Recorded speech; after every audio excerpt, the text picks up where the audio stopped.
ہم نے 4 شادیوں پر زور دیے رکھا، لیکن کبھی یہ نہیں بتایا کہ آپ صلی اللہ علیہ وسلم نے ایک ہی عورت یعنی حضرت خدیجہ علیہ السلام کے ساتھ 25 سال زندگی کے گزارے۔ آپ صلی اللہ علیہ وسلم نے دوسری شادی حضرت خدیجہ علیہ السلام کی وفات کے بعد حضرت سودا علیہ السلام سے کی۔ ہم نے یہود و نصارہ کی دشمنی کا راگ الاپا، لیکن یہ کبھی نہیں بتایا کہ میثاق مدینہ کے وقت یہودیوں کے 10 قبائل تھے اور وہ آپ صلی اللہ علیہ وسلم کے اتحادی تھے۔ فرانس نے گستاخی کی تو ہم نے اپنے ہی ملک میں آگ لگا دی، لیکن کبھی یہ نہیں بتایا کہ آپ صلی اللہ علیہ وآلہ وسلم نے دشمنان اسلام کو معاشی طور پر کمزور کر کے اپنی دھاک بٹھائی۔ مشرکین مکہ تاجر تھے اور تجارت کی غرض سے شام جایا کرتے تھے۔ آپ صلی اللہ علیہ وسلم نے پہلے شام کے راستے پر واقع قبائل سے دوستیاں کیں اور مشرکین مکہ کی تجارت کا راستہ بند کروا دیا۔ جب وہ جنوب کے راستے یمن جانے لگے تو آپ صلی اللہ علیہ وسلم نے وہاں کے باشندوں سے معاہدے کر کے اہل قریش کا راستہ روک دیا۔ آپ صلی اللہ علیہ وسلم نے اپنے ہی ملک کو آگ لگانے کی بجائے دشمن کو معاشی طور پر کمزور کر دیا، حتیٰ کہ ابو سفیان آپ صلی اللہ علیہ وسلم کے پاس حاضر ہوا اور کہا کہ فاقوں کی نوبت آ گئی ہے، ہمارے بچے مر رہے ہیں۔ تو آپ صلی اللہ علیہ وسلم نے 5000 اشرفیوں کے ساتھ بہترین کھجور اسے دی اور تجارت کی اجازت بھی دی۔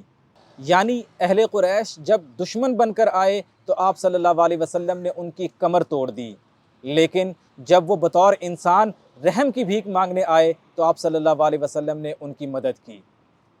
مجھ میں اتنی تاب نہ تھی کہ میں آپ صلی اللہ علیہ وسلم کو بطور نبی سمجھ سکتا، لیکن میں نے آپ صلی اللہ علیہ وسلم کو بطور انسان سمجھنے کی کوشش کی۔ میں نے جانا کہ آپ صلی اللہ علیہ وسلم ایک عظیم مدبر تھے۔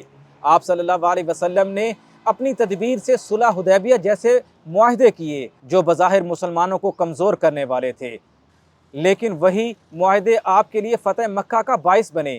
آپ نے دشمنوں کی جاسوسی کے لیے حضرت ابو ہریرہ رضی اللہ تعالی عنہ کی ڈیوٹی لگائی اور تاکہ دشمنان کے ارادے جان سکیں۔ آپ صلی اللہ علیہ وسلم ایک عظیم سفارتکار تھے۔ آپ نے اپنے دشمنوں کے دوستوں سے دوستیاں کیں تاکہ ان کا اثر کم ہو سکے۔ مدینہ کے شمال میں خیبر اور جنوب میں مکہ تھا اور ان دونوں شہروں کے باشندے مسلم مخالف تھے۔ آپ صلی اللہ علیہ وسلم نے صلح حدیبیہ میں اہل مکہ سے وعدہ کیا کہ وہ مسلمانوں کی کسی جنگ میں دشمن کا ساتھ نہ دیں گے، اور اس کا نتیجہ یہ نکلا کہ آپ نے خیبر اور اہل مکہ کے مشرکین کو جدا کر کے شکست دی۔ آپ صلی اللہ علیہ وسلم کمال کے سپہ سالار تھے۔ مدینہ شہر کے تینوں اطراف پہاڑ تھے، صرف ایک زمینی راستہ تھا جسے آپ صلی اللہ علیہ وسلم نے خندق کھود کر محفوظ بنایا۔ آپ صلی اللہ علیہ وسلم نے یہودیوں کے 10 قبائل سے معاہدے کیے کہ وہ اپنے مخالف مذہب کے باوجود مسلمانوں کی جنگی مدد کریں گے اور جنگی اخراجات مل کر برداشت کریں گے۔ آپ صلی اللہ علیہ وسلم ایک بہترین منتظم تھے۔ آپ نے اپنی بہترین نظامت سے ایک اسلامی ریاست کو بام عروج پر پہنچایا۔ آپ نے پولیس اور انصاف کا نظام متعارف کروایا۔ آپ نے مختلف ریاستوں کے گورنر نامزد کیے اور ان سے خط و کتابت سے امور مملکت جانتے رہے۔ آپ صلی اللہ علیہ وسلم ایک بہترین معلم تھے۔ آپ نے کچھ نہ ہونے کے باوجود صفح کا قیام عمل میں لایا اور لوگوں کی تعلیم و تربیت کا نظام واضح کیا۔